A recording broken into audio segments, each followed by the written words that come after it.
I'm feeling it. I am feeling it. So, the Saskatchewan Roughriders scored only 4 Rouges all last season, Jack. The Stampeders are over the hump and back on top. 2018 Grey Cup champions. Yeah, man, I eat chalk for breakfast, lunch, and dinner. Here's a 50 to the 40, down near the 20. He's going to score! Touchdown! A chance to win! Will they get it? Yes, they will! Unbelievable! Oh, my goodness! Whew! Muy caliente.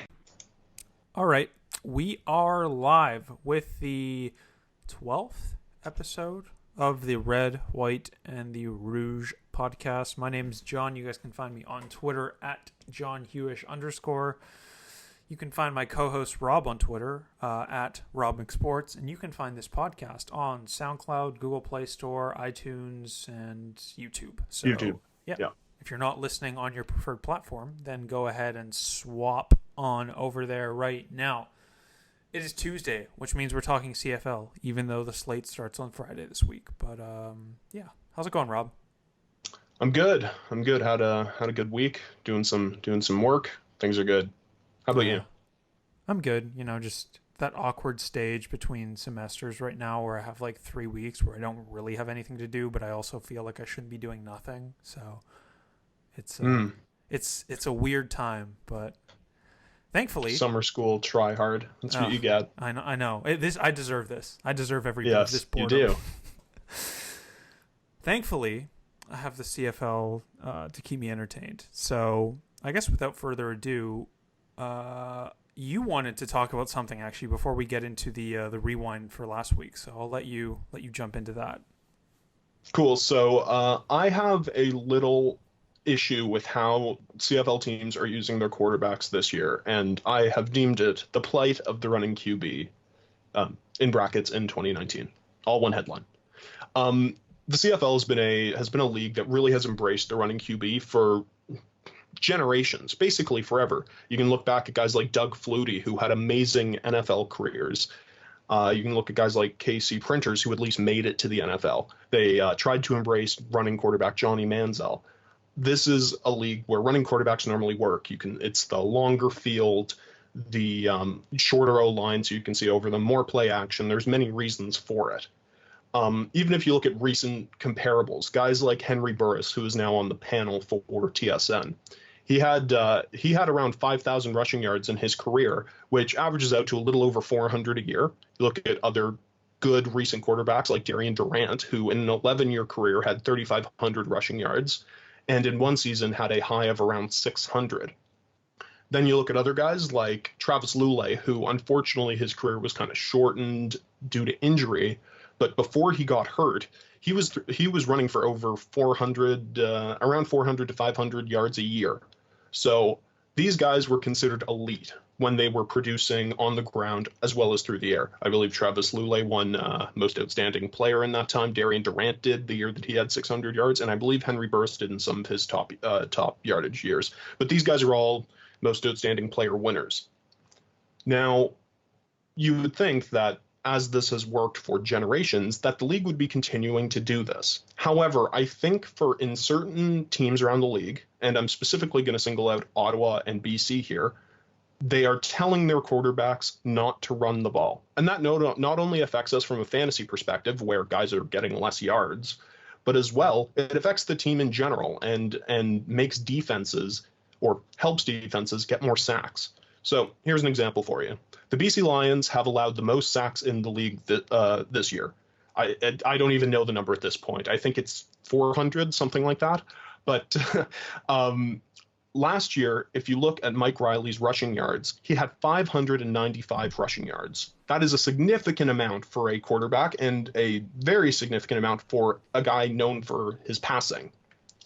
If you look at his numbers this year, he only has 122 rushing yards, and he has been sacked so many times. So what does that tell me? That tells me that the coaches are saying, hey, Riley, we think you're valuable. Stay in the pocket, take the sack, don't run and get hurt.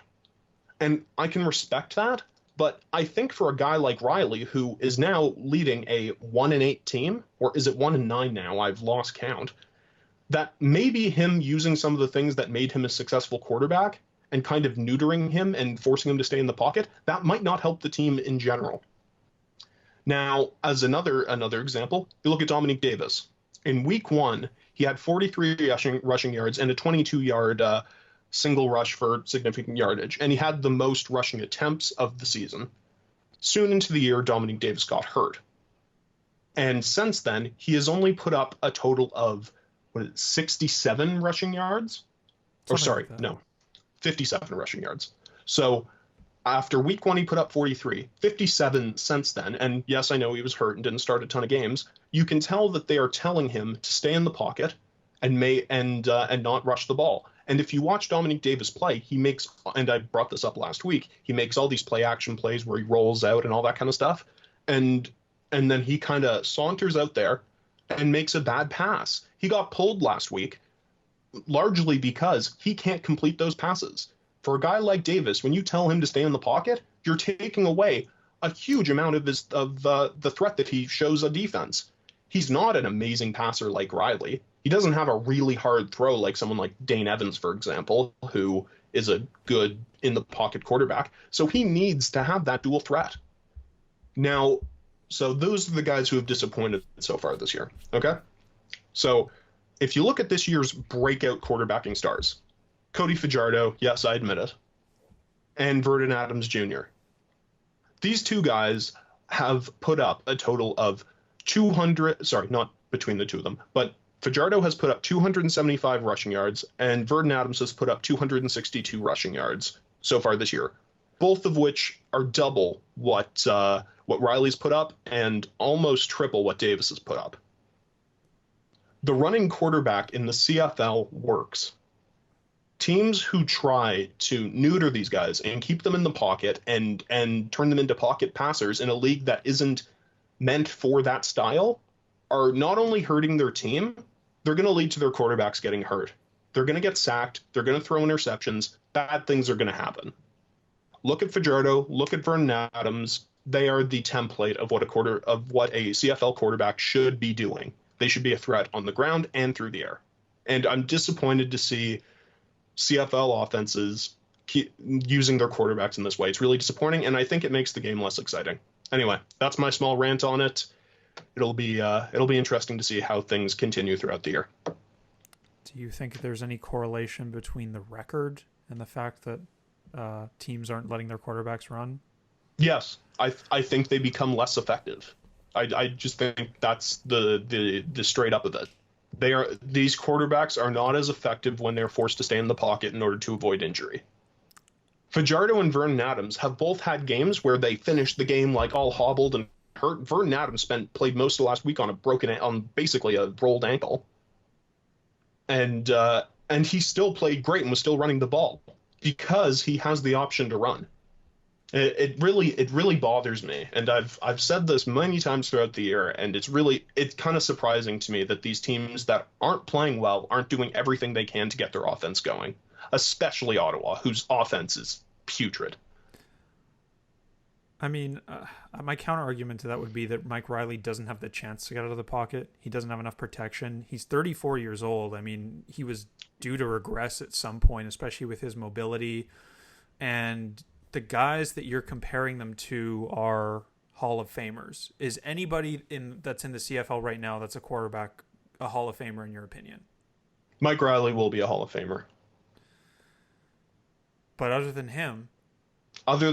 No. No. Time may tell, but and specifically quarterbacks, no, probably not. And, like I said, 34 years old, you don't have protection. You don't have enough time to even get out of the pocket. You're right, but as a 33-year-old, he put up 600.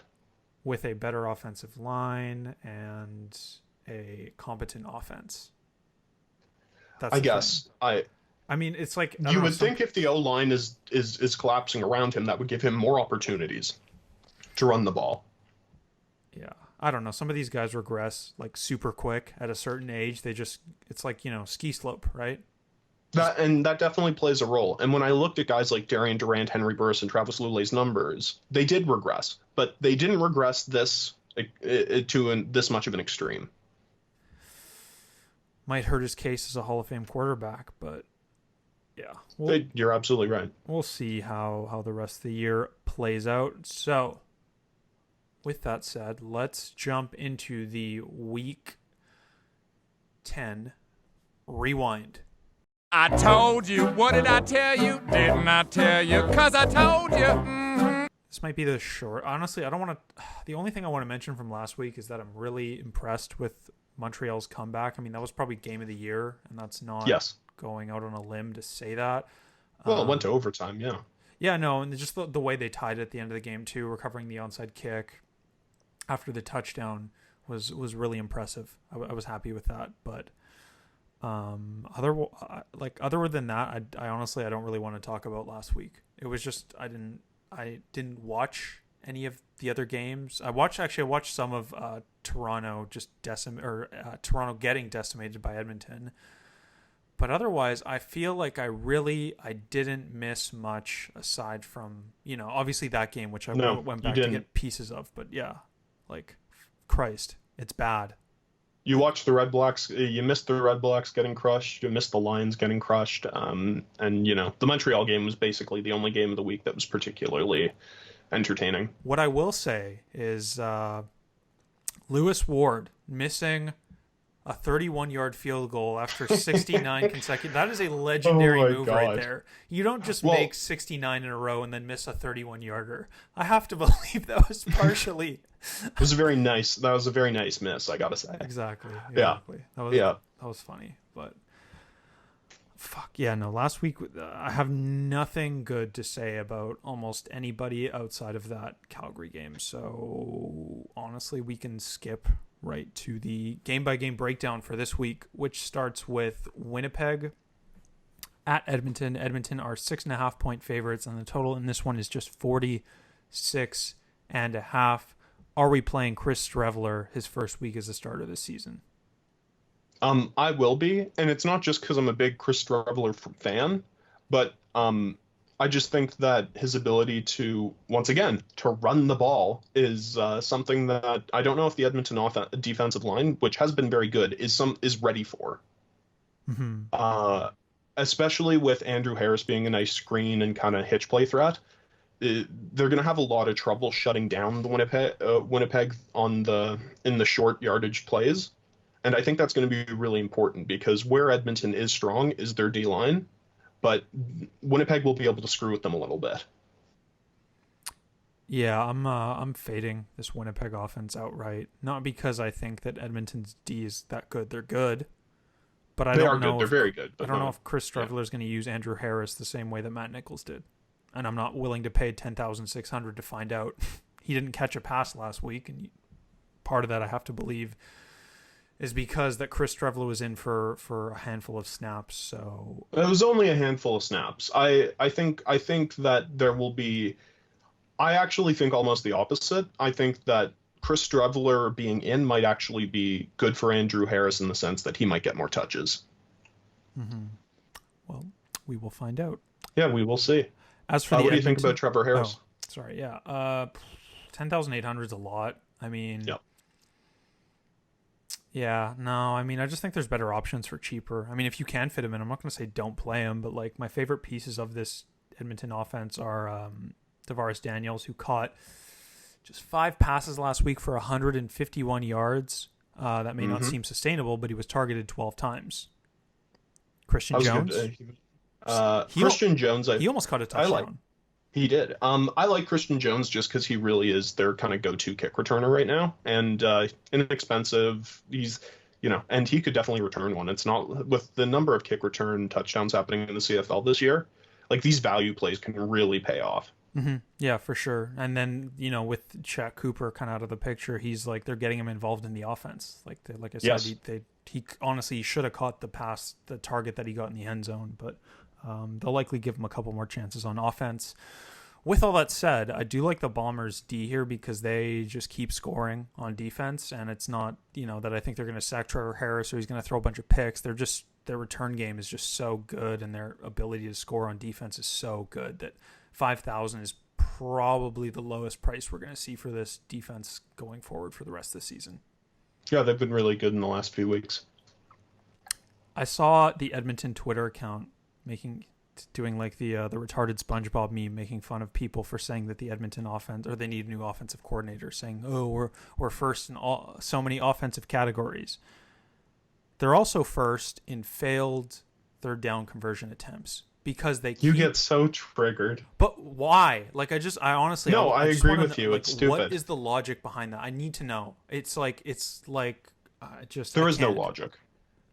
Then Jason Moss shouldn't have a job. That's like the easiest decision to make as an offensive coordinator. Oh, 3rd and 1, let's put in the big guys out there and just push it a yard. No. Hey, Jason Moss's soul patch should disqualify him from any position in any industry, to be honest. So we can move on from Jason Moss. He should not have a job. Except maybe like an exterminator of some kind. Exterminator, bassist for a really bad band. Exactly. Yep. Okay. Ottawa, Saskatchewan. Saskatchewan are 10-point favorites with a total of 49. Is your boy Cody Fajardo one of your plays for this week? He is, and then he isn't. It's like the same story with Trevor Harris. You know, he's 9,800. I like the spot for him. Like you said, he's running the ball a lot, so he's getting a lot of rushing yards, and that just, tacks on points. 9,800, I could see it. I would probably put him as my third or honestly fourth quarterback option. Probably closer to third now that I think about it. But there's two guys ahead of him that I like. But just the high spread as well. I mean, I don't expect this one to be too close because, again, Ottawa's offense has been so bad. So it's not going to be one of those situations where you see, Cody Fajardo rushing for a game-winning touchdown with 24 seconds left. He might not even be in the game with 5 minutes left, to be honest.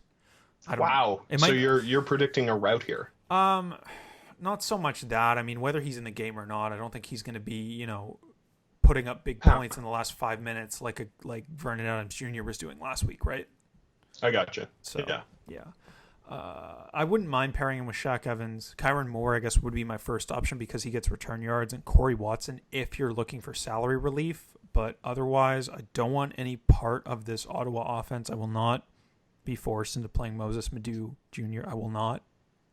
I'll not be bullied. It feels like I'm being bullied by the pricing.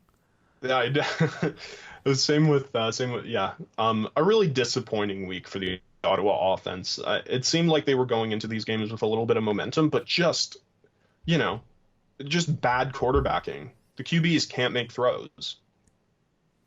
And without Denman to kind of save their ass on kick returns and a few short yardage plays that he breaks, there's not a whole lot there.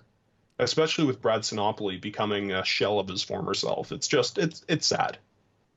All right, let's get off this dreary. Oh God! Speaking of sad, Hamilton had BC. BC are 3.5-point dogs, and the total in this one is 47.5. Dane Evans at 8,900. I don't mind him at that price against BC's D.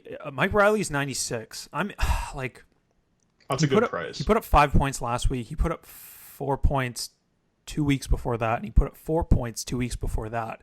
So if the correlation continues, he should be around 30 points this week because the 2 weeks he put up 4 points, he followed it up with a 28-point performance. That's science, people. Yeah. So again, correlation. But 9,600, I don't know. If I'm looking at a floor, honestly, it's Fajardo over Riley. Riley definitely does have the higher ceiling here, especially granted that BC is probably going to be trailing in this one, or at least I expect it to be close. I think BC can win this one, honestly. I mean, they can only lose for so long, and you're wrong. They're finding a way to lose every game. Well, here's the thing. They beat Toronto by 1 point. Yeah, on a Rouge, walk-off Rouge. Now, every single other one of their games has been a loss to a Western Conference opponent. They have only played 2 games against Eastern Conference opponents. Both those games have been decided by 1 point. That's true. And they pissed that game away the week before last. They threw it away. They just have to not throw it away at home.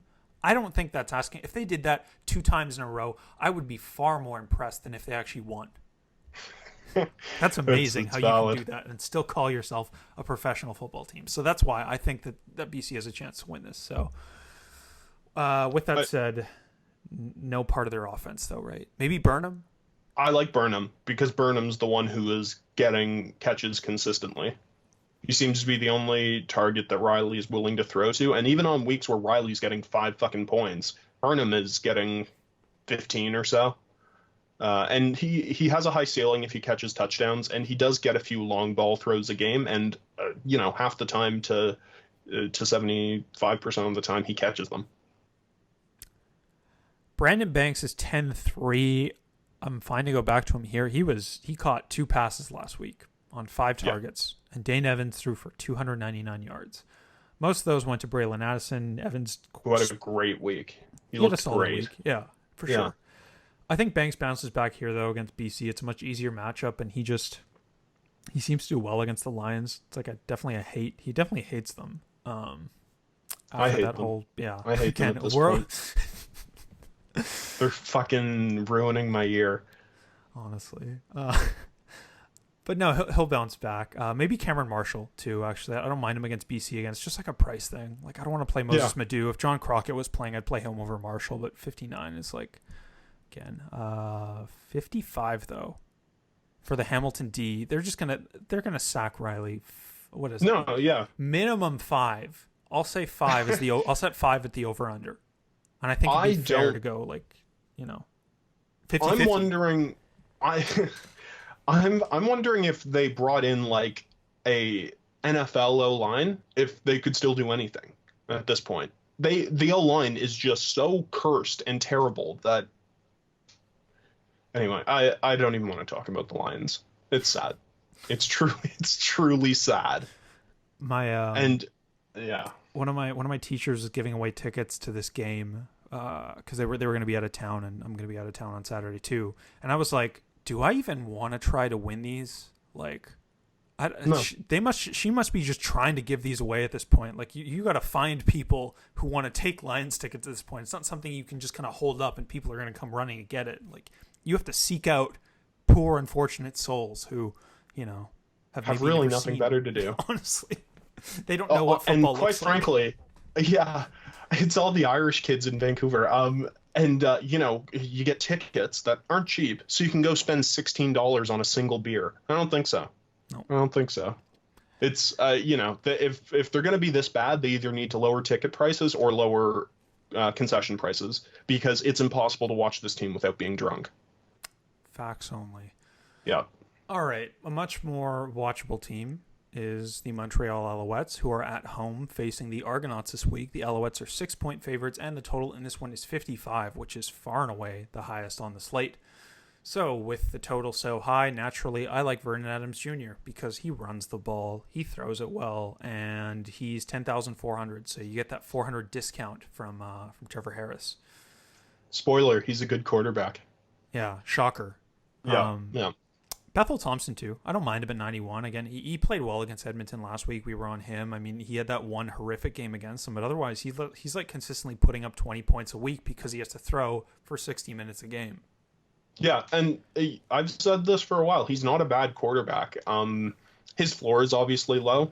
That's the big risk with him, but he's good.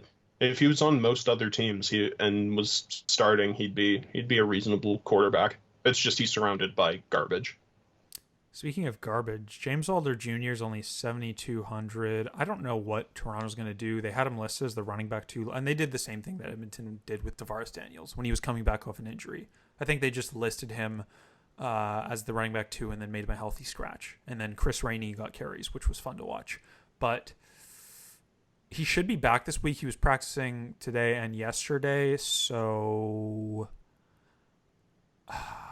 he catches so many passes. But he catches. No, he's but just it's a bad. Yeah, I don't know, dude. What's Burke's involvement going to me. look like? Brandon Burks should be a running back, and Wilder Jr. should be lining up as a slot back. Because quite frankly, I don't think Wilder Jr. can run the ball. I don't think he's very good at it. He doesn't break tackles particularly well. All of that. But that being said, they're going to try to give him the ball as much as they can, especially in the pass game. And as John said, Bethel Thompson's going to be throwing the ball for 60 minutes. Mm-hmm. Yeah, so he's a reasonable play.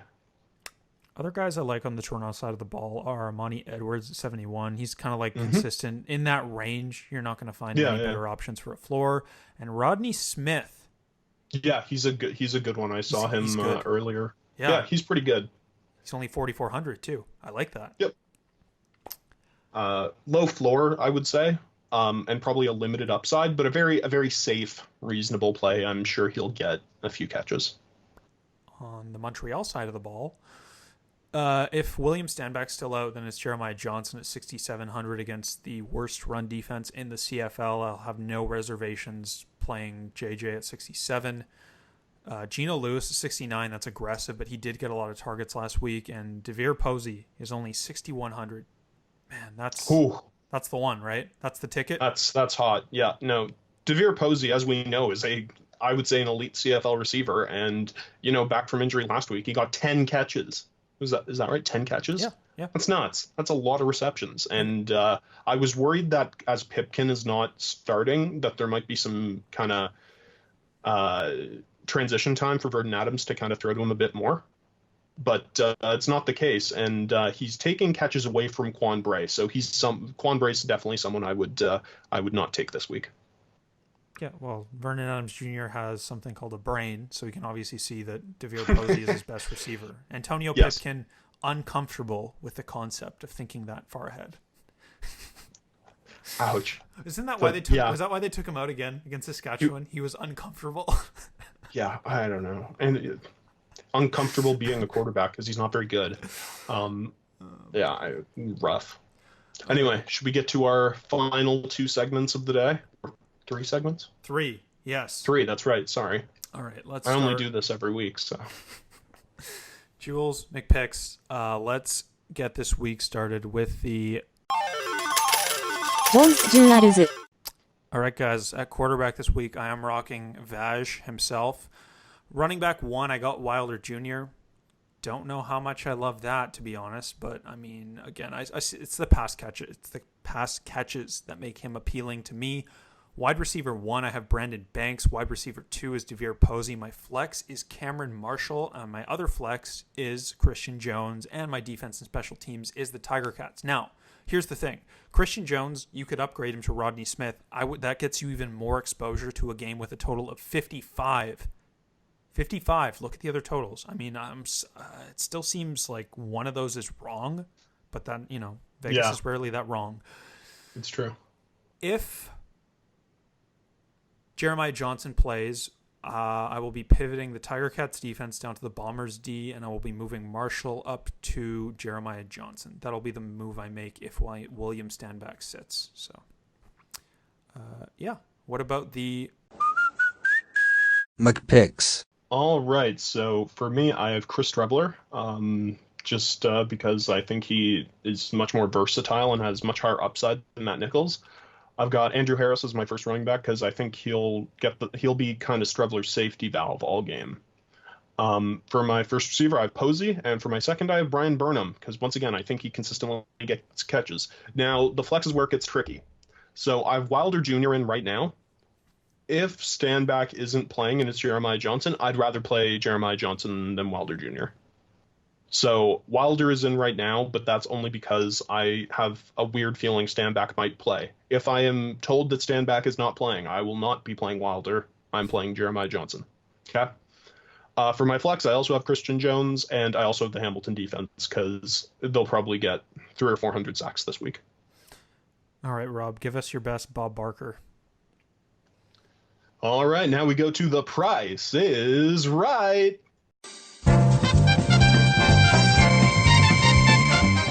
All right, so for my Price is Right plays of the week, I have Strebler at 7,600, the cheapest upside quarterback on the market this week, and I have a second one, DeVere Posey, who at 6,100 should be worth about as much as Brian Burnham at 88. Love it. I'm looking at DeVaris Daniels this week at 78. Again, he wasn't in my lineup, but again, I just couldn't fit him in. I couldn't feel comfortable fitting him in, but I love that price for him. I still think he's priced very reasonably for what we're seeing with, Greg Ellingson, who's seeing a similar amount of targets. Another guy I'd put on that list actually is McLeod Bethel Thompson. 9,100 Yes. is a very reasonable price for a guy who's probably going to get you 18 to 20 points. So both those two should definitely be in consideration. That brings us to the Lock of the week. lock of the week. Last week was kind of poopy. It was poopy. I tried to be different. It's my fault. This is what happens. This is why you just eat the chalk. You gotta eat the chalk. Doesn't matter how dry and your mouth is, you just gotta eat it. Speaking of chalk, who's your lock of the week? My lock of the week is Ticats minus 3.5. I think the Lions are gonna get annihilated here. I have nothing else to add. It's all just sad. For DFS? For DFS, I have Andrew Harris because I think, once again, he'll be the safety valve this week, and he's going to be what runs the Winnipeg offense. Streveler is in at quarterback, but Harris is the leader on the offense this week, and that's not negotiable. It's a very John Hewish TM pick of you. I like it. Yeah, it is. It is. Didn't realize this when I was putting my lock of the week and player of the week in, but looks like I'm all in on the Alouettes because my gambling lock of the week is the Alouettes minus 6 at home against the Argonauts, and my lock of the week is Devere Posey, best player in that receiving core, and hashtag revenge game narrative. So a little bit. I would of like to say that I would put John's lock as a secondary lock. I completely agree with both of these. This is good. I'm glad we can agree on this at least. Yes. All right, guys, that is it for the Week 11 preview. If you have questions, you know where to reach us. Our Twitter handles will be in the description of wherever you're listening to this. Feel free to reach out, ask us questions. We'll be posting our picks on our own Twitters and the RW and the Rouge Twitter as well, the podcast Twitter. So be sure to give that a follow if you want to get our picks for every game. Otherwise, I guess we'll talk to you guys next Tuesday. Have a good weekend and best of luck. See ya. Bye.